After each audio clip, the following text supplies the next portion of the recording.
नमस्कार। मैं हूं डॉक्टर मनोज कुमार बत्रा, सह आचार्य रसायन शास्त्र विभाग, सम्राट पृथ्वीराज चौहान, राजकीय महाविद्यालय अजमेर। आज BSc first year inorganic chemistry के अंदर जो हम टॉपिक पढ़ रहे हैं वो है मॉलिक्यूलर ऑर्बिटल थ्योरी में वो जो हमारा टॉपिक है वो है electronic configuration of molecule and it's nature, यानी कि अणु का इलेक्ट्रॉनिक विन्यास एवं उसकी प्रकृति।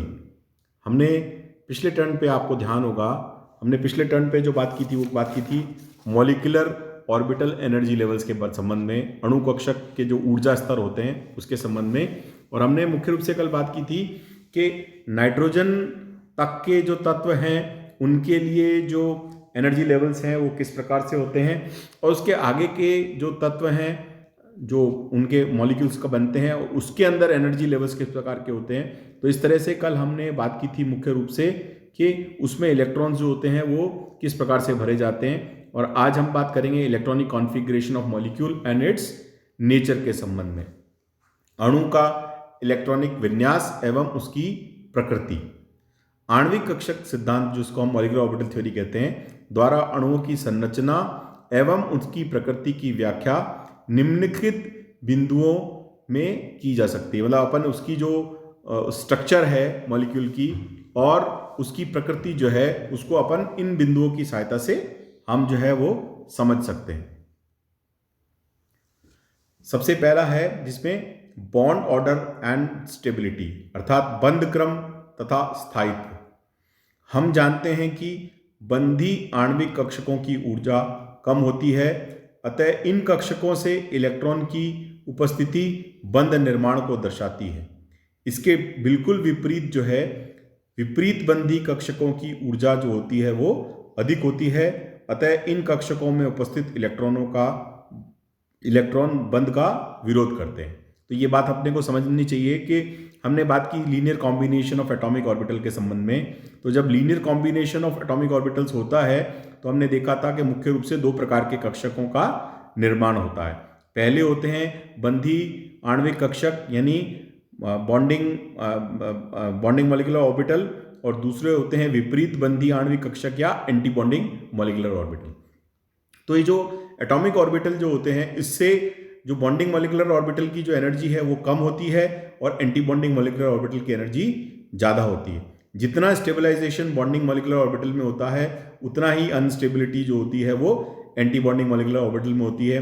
तो बॉन्डिंग मॉलिक्यूलर ऑर्बिटल में इलेक्ट्रॉन की उपस्थिति जो होती है वो बंध के निर्माण को दर्शाती है, और एंटी बॉन्डिंग मॉलिक्यूलर ऑर्बिटल में इलेक्ट्रॉन की जो उपस्थिति होती है वो इलेक्ट्रॉन बंध जो है उसके विरोध को दर्शाती है। तो इस तरह से हम देख सकते हैं कि जितने ज़्यादा बॉन्डिंग मॉलिक्यूलर ऑर्बिटल में इलेक्ट्रॉन होंगे उसकी बॉन्डिंग उतनी ही स्ट्रांग होगी। दूसरे शब्दों में हम कह सकते हैं कि बंधी आणविक कक्षकों में उपस्थित इलेक्ट्रॉन अणु को स्थायित्व यानी स्टेबिलिटी तथा विपरीत बंधी आणविक कक्षकों में उपस्थित इलेक्ट्रॉन यानी the presence of electron in the bonding molecular orbital is that represents stability, while the presence of electrons in the anti-bonding molecular orbital that represents instability। वो क्या करते हैं, वो अस्थायित्व जो है उसको प्रदान करते हैं, यानी विपरीत बंधी आणविक कक्षकों में उपस्थित इलेक्ट्रॉन जो है वो जो अस्थायित्व जो है वो प्रदान करते हैं। फिर अतः स्पष्ट है कि किसी भी अणु के स्थायित्व के लिए बंधी आणविक कक्षक में इलेक्ट्रॉन की संख्या Nb जो है उसको हम Nb से रिप्रेजेंट करते हैं, और विपरीत बंधी आणविक कक्षक में इलेक्ट्रॉन की संख्या जिसको Na से रिप्रेजेंट करते हैं से अधिक होनी चाहिए। यानी दूसरे शब्दों में हम कह सकते हैं the number of electrons which are present in the bonding molecular orbital should be more than the number of electrons which are present in the anti bonding molecular orbital. अणु के स्थायित्व को हम बंध क्रम या बॉन्ड ऑर्डर से परिभाषित कर सकते हैं। तो बॉन्डिंग मॉलिक्यूलर ऑर्बिटल में जितने भी इलेक्ट्रॉन्स होते हैं उसको Nb से रिप्रेजेंट करते हैं, एंटी बॉन्डिंग को Na से रिप्रेजेंट करते हैं, और हम बॉन्ड ऑर्डर को किस प्रकार से डिफाइन करते हैं उसके बारे में हम बात करते हैं। किसी अणु में दो परमाणुओं के मध्य स्थित सहसंयोजक बंध की संख्या को हम बंध क्रम कहते हैं। जो हम बॉन्ड ऑर्डर कह रहे हैं वो बॉन्ड ऑर्डर क्या है कि किसी भी मॉलिक्यूल में जो जो दोनों एटम्स हैं उनके बीच में कितने नंबर ऑफ कोवेलेंट बॉन्ड्स हैं, उसका जो नंबर है, उसकी जो संख्या है, उसको हम क्या कहते हैं, बॉन्ड ऑर्डर, या दूसरे शब्दों में उसे हम कहते हैं बंध क्रम कहते हैं। तो बंध क्रम जो है वो हम निम्न प्रकार से ज्ञात कर सकते हैं। We can determine the bond order on the basis of this formula. देखिए ये बॉन्ड ऑर्डर का फॉर्मूला है NB minus NA upon 2। NB है नंबर ऑफ बॉन्डेड इलेक्ट्रॉन और Na है number of electrons in the bonding molecular orbital, वो तो है NB, और number of electrons in the anti bonding molecular orbital वो है Na। तो NB minus NA divided by 2 ये क्या होता है, ये बंध क्रम के बराबर है, यानी ये बॉन्ड ऑर्डर के बराबर है। तो बंध क्रम का मान शून्य होने पर अणु नहीं बनता है। तो अब ये बात भी हमें समझनी चाहिए कि जब बॉन्ड ऑर्डर 0 है तो दैट मीन्स मॉलिक्यूल का फॉर्मेशन नहीं हो रहा है। बंध क्रम का 1, 2 तथा 3 मान क्रमशः एकल, द्वि एवं त्रिबंध की उपस्थिति दर्शाता है। यानी कि बॉन्ड ऑर्डर जब 1, 2 और 3 है तो इसका मतलब है सिंगल बॉन्ड, डबल बॉन्ड और ये ट्रिपल बॉन्ड को बताता है। बंध क्रम का मान बढ़ने पर बंध लंबाई जो है वो कम होती है। तो ये बड़ा सामान्य सी बात है कि जितना ज़्यादा बॉन्ड ऑर्डर होगा बॉन्ड लेंथ जो है वो उतनी ही कम होती है। तो बॉन्ड ऑर्डर जो है वो बॉन्ड लेंथ के इन्वर्सली प्रोपोर्शनल है। दूसरे शब्दों में तथा बंध वियोजन ऊर्जा का मान बढ़ता है। अब देखिए जहां पर जिस बॉन्ड का बॉन्ड ऑर्डर जितना ज़्यादा है यानी उसका बंध क्रम उतना ज़्यादा है तो उसके लिए बंध ऊर्जा का मान भी अधिक होगा, क्योंकि उसको तोड़ने के लिए हमें अधिक ऊर्जा जो है वो देनी पड़ेगी। तो यहाँ पर मुख्य रूप से बॉन्ड ऑर्डर जो है वो क्या होता है उसके बारे में बात समझनी चाहिए कि बॉन्ड ऑर्डर का मतलब है number of bonding electron minus number of anti bonding electrons divided by 2। और बॉन्ड ऑर्डर 0 है मतलब उनके बीच में कोई बॉन्ड फॉर्मेशन नहीं है। 1, 2 और 3 है तो इसका मतलब उसमें सिंगल बॉन्ड, डबल बॉन्ड और ट्रिपल बॉन्ड रेस्पेक्टिवली उसमें है। और बॉन्ड ऑर्डर जो है वो बॉन्ड लेंथ के इन्वर्सली प्रोपोर्शनल होता है और बॉन्ड डिसोसिएशन एनर्जी जो है वो उतनी ही ज्यादा होती है जिसके लिए बॉन्ड ऑर्डर जितना अधिक होता है। फिर है चुंबकीय गुण यानी मैग्नेटिक प्रॉपर्टीज।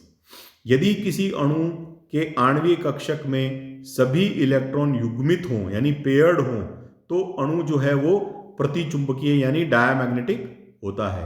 अतः आणविक कक्षक में अयुग्मित इलेक्ट्रॉन की उपस्थिति अणु को अनुचुंबकीय बना देती है। यानी कि अगर जितने ज्यादा अनपेयर्ड इलेक्ट्रॉन जो है वो मॉलिक्यूलर ऑर्बिटल में प्रेजेंट होंगे तो मॉलिक्यूल जो है वो उतना ही क्या होगा, वो पैरामैग्नेटिक होगा। तो ये चुंबकीय गुण जो है वो भी हम उसके आधार पर बता सकते हैं। फिर है molecular orbital energy level diagram for homonuclear diatomic molecules. यानी होमोन्यूक्लियर यानी दोनों एक जैसे जो है वो जिसके अंदर जो बिल्कुल एक जैसे जो है एटम्स हैं उनको हम कहते हैं समनाभिकीय द्विपरमाणुक अणु जो है उनमें आणविक कक्षक ऊर्जा स्तर आरेख यानी उसमें जो डायग्राम है उसके मॉलिक्यूलर ऑर्बिटल एनर्जी लेवल का वो यहां पर हम उसको देख सकते हैं। तो समनाभिकीय द्विपरमाणुक अणु उन अणुओं को कहते हैं जो समान प्रकार के दो परमाणुओं से मिलकर बने हों। यानी homonuclear diatomic molecules are those molecules which are formed by the combination of two atoms of the same kind, दोनों सेम अणु से मिलकर बने हों।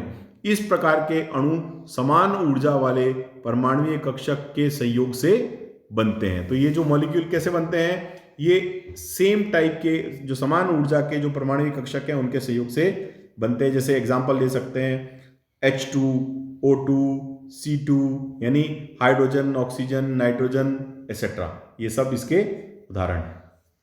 हाइड्रोजन अणु H2 के लिए हाइड्रोजन परमाणु का इलेक्ट्रॉनिक विन्यास कितना होता है, 1s1।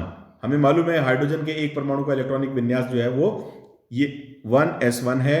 तो हाइड्रोजन अणु में दो हाइड्रोजन परमाणु के 1s कक्षक जो होता है वो आपस में अतिव्यापक करके दो आणविक कक्षकों का निर्माण करते हैं, जो हमने कल भी देखा था।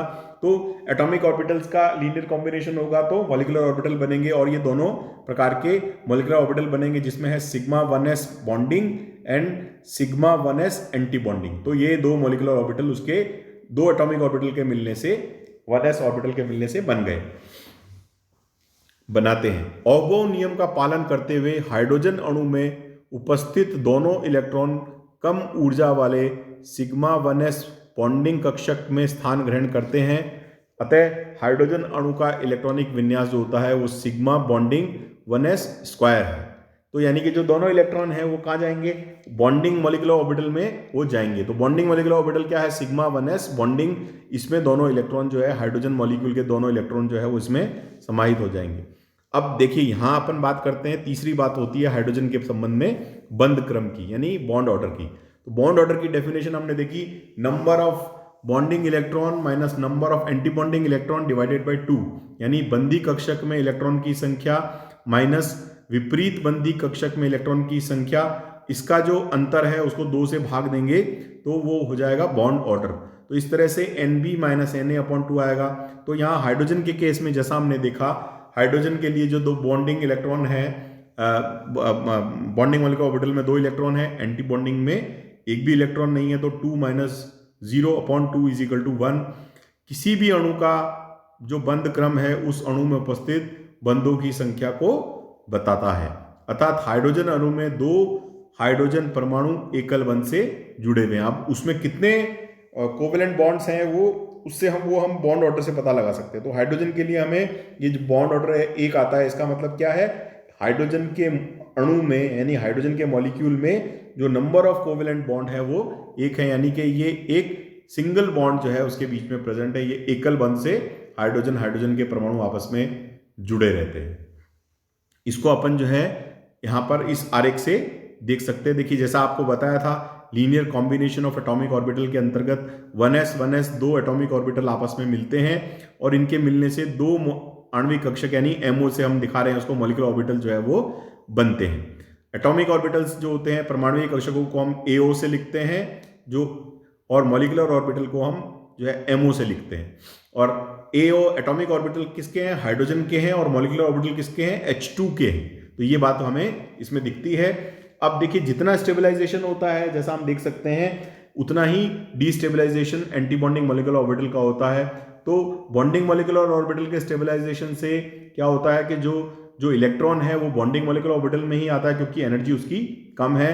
तो sigma 1s bonding molecular orbital में 2 इलेक्ट्रॉन समाहित हो जाते हैं और sigma 1s anti bonding molecular orbital में एक भी इलेक्ट्रॉन उसमें समाहित नहीं होता है। तो ये है आणविक कक्षकों में उपस्थित इलेक्ट्रॉन द्वारा अणु की चुंबकीय प्रकृति जो है वो बताई जा सकती है। यहाँ दोनों इलेक्ट्रॉन जो हैं वो सिग्मा 1s बॉन्डिंग में युग्मित अवस्था में है, इसलिए हाइड्रोजन का जो अणु जो है वो क्या है, वो एक प्रकार से डायमैग्नेटिक है यानी प्रतिचुंबकत्व है, क्योंकि जो दोनों इलेक्ट्रॉन हैं वो दोनों इलेक्ट्रॉन क्या होते हैं, वो पेयर्ड होते हैं, वो युग्मित होते हैं। इसी प्रकार से हाइड्रोजन अणु की जो बंध ऊर्जा का मान है वो 104 किलो कैलोरी प्रति मोल होता है, 104 किलो कैलोरी प्रति मोल होता है। और उसकी जो बंध लंबाई है वो कितनी है, 0.74 एंगस्ट्रॉम यूनिट। तो इस प्रकार से हम हाइड्रोजन बंध जो है मॉलिक्यूल के अंदर इस प्रकार की बॉन्डिंग देख सकते हैं और उसके आधार पर हम उसके चुंबकीय गुणों को, उसकी बंध ऊर्जा का मान, उसकी बंध लंबाई का मान, ये सब जो है समझा सकते हैं। तो इस तरह से जो है आज हमने ये सब देखा। नेक्स्ट जो हमारी जो लेक्चर है वो इस पर हम और आगे जो दूसरे मॉलिक्यूल्स हैं उनकी स्ट्रक्चर और उनकी प्रॉपर्टीज जो है वो मॉलिक्यूलर ऑर्बिटल थ्योरी के आधार पर देखेंगे। आप सभी का बहुत बहुत धन्यवाद।